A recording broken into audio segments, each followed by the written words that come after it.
So related to the detached realities is Brofenbrenner's ecological systems model. And this basically explains how individuals are influenced by multiple layers of their environment, which includes family, community, institutions, and culture. So Joshua's experiences fully fit this model because his life was shaped by war, migration, family structure, and broader social systems. So everything was connected for that. Another important dimension discussed in this chapter was time.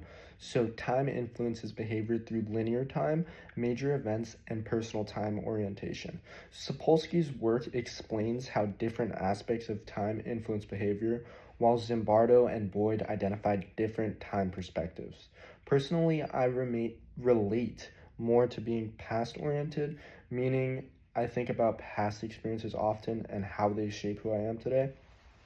So the chapter explains that past negative time orientations are often a result of mistreatment and marginalization. Not saying that that's me, but this clearly applies to Joshua's experiences. Anyways, the chapter also takes a global perspective, explaining how globalization intensifies connections between people across the world.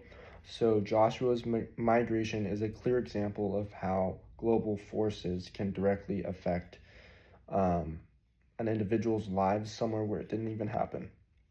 Um, the authors also discussed human rights and social justice, including Nussbaum's 10 core capabilities that people need to live a dignified life.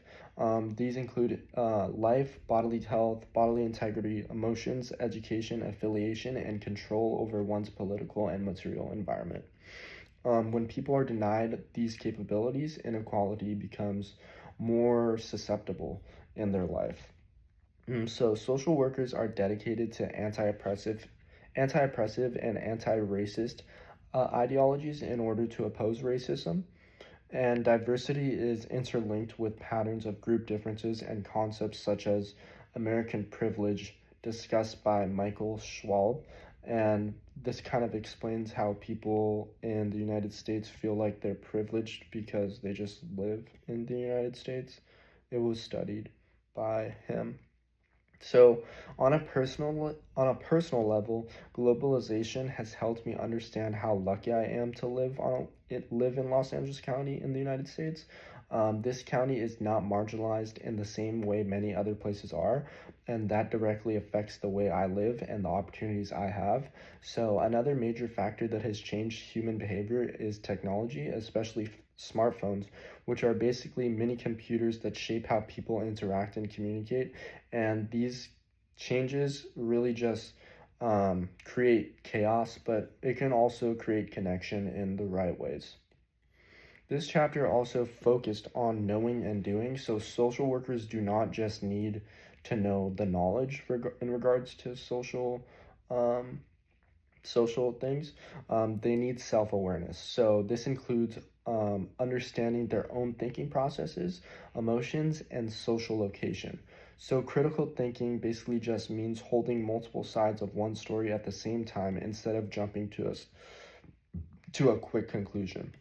So, when working with someone like Joshua, knowledge about the case requires more than just simply gathering information.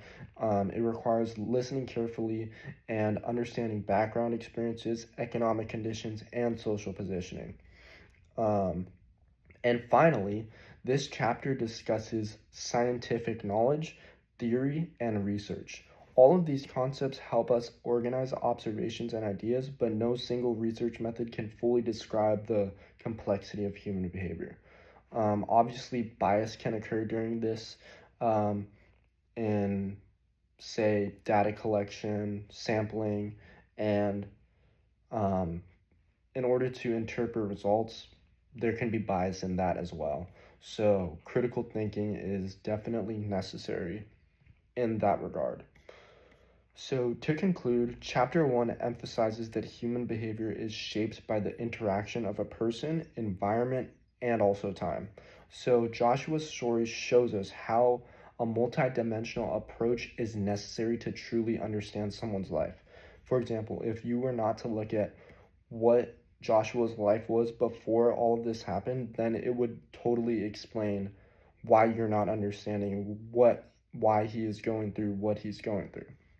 So I learned a lot from this chapter, and it really helped me understand how social, environmental, and historical factors can influence behavior, feelings, thoughts, anything in regards to how someone is, because it's just all connected. And chapter one really set a strong foundation for me, and I'm happy that I had this chapter as my video presentation because it summarized everything, and hopefully now I can just build and keep on building on my knowledge about this whole chapter and this whole book. So, yeah, thank you.